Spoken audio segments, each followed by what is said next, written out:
परमेश्वर के धन्य नाम की महिमा हो। प्रभात मनन के सत्र 2828 में आप सभी का बड़े प्रेम के साथ स्वागत करता हूं। आइए आज मनन के लिए हम पढ़ते हैं प्रकाशित वाक्य अध्याय 6 पद 1। फिर मैंने देखा कि मेमने ने उन 7 मोहरों में से एक को खोला और उन 4 प्राणियों में से एक का गर्जन का सा शब्द सुना। प्रकाशित वाक्य के महत्वपूर्ण एक भाग की ओर हम आज प्रवेश कर रहे हैं।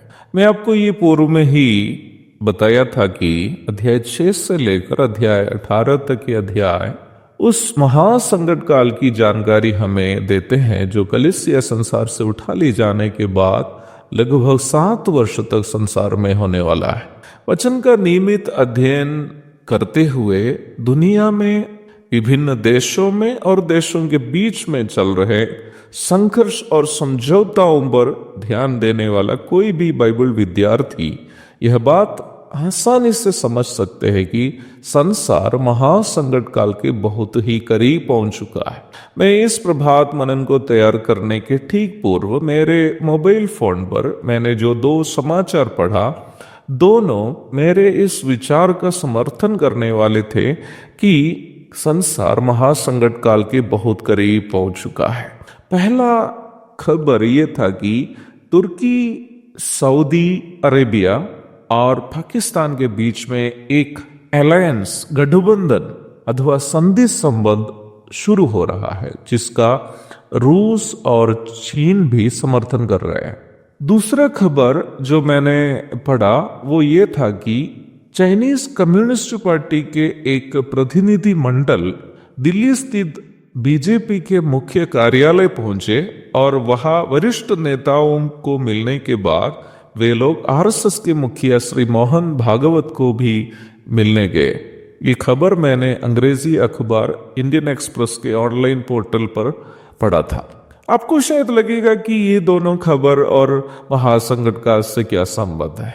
काफी संबंध है। इन सब विषयों को आगे के अध्यायों में हम विस्तार रूप से अध्ययन करने वाले होने के कारण फिलहाल उस पर ज्यादा टिप्पणी करना मैं नहीं चाहता, पर आपकी जिज्ञासा का सम्मान करते हुए बस इतना कहना चाहता हूं कि इस्राएल के उत्तर पूर्व में स्थित रूस और अन्य पूर्वी देश जैसे चीन, इंडिया, पाकिस्तान जो परमाणु हथियारों से सशक्त देश है और उनके सहयोगी के रूप में तुर्की, ईरान आदि देशों के एक गठबंधन बनने की सूचना इन खबरों से मिलती है।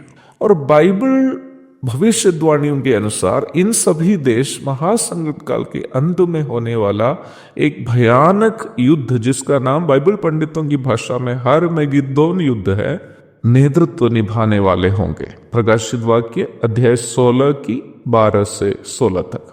आगे चर्चा करने की बातों की एक छोटी सी सूचना पहले ही मैं इसलिए आपको दी ताकि आप ये अवश्य समझे कि जिस विषय को हम अध्याय 6 से अध्ययन करने जा रहे हैं वो कितना महत्वपूर्ण है और वैसे ही दुनिया इस भयानक समय के कितने करीब पहुंच चुकी है।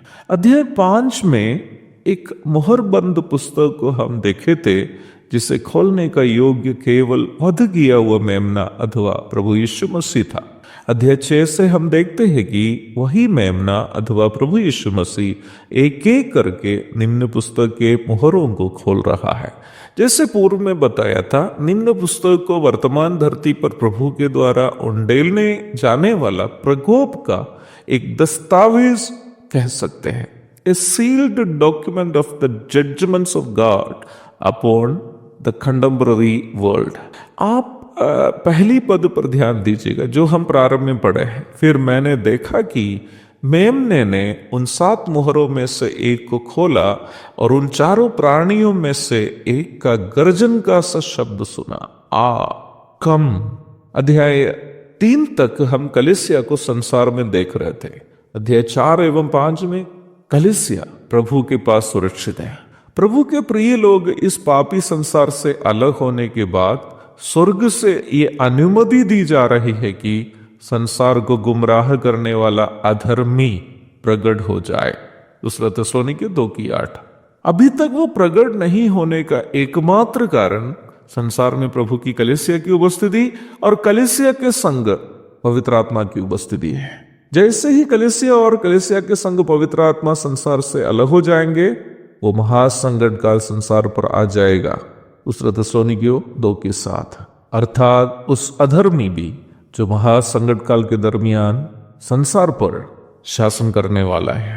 यद्यपि महासंकट काल का अध्ययन हमें खौफ उत्पन्न करने वाला तो है ही, पर उद्धार प्राप्त मसीह विश्वासियों के लिए आनंद की बात यह है कि निम्न महासंकट काल के पूर्व ही हम वर्तमान पापी संसार को अलविदा कह देंगे।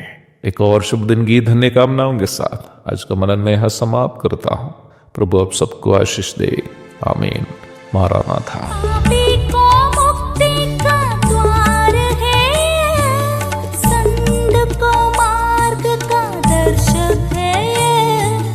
विश्वास जो करते हैं उसके लिए अनंत जीवन का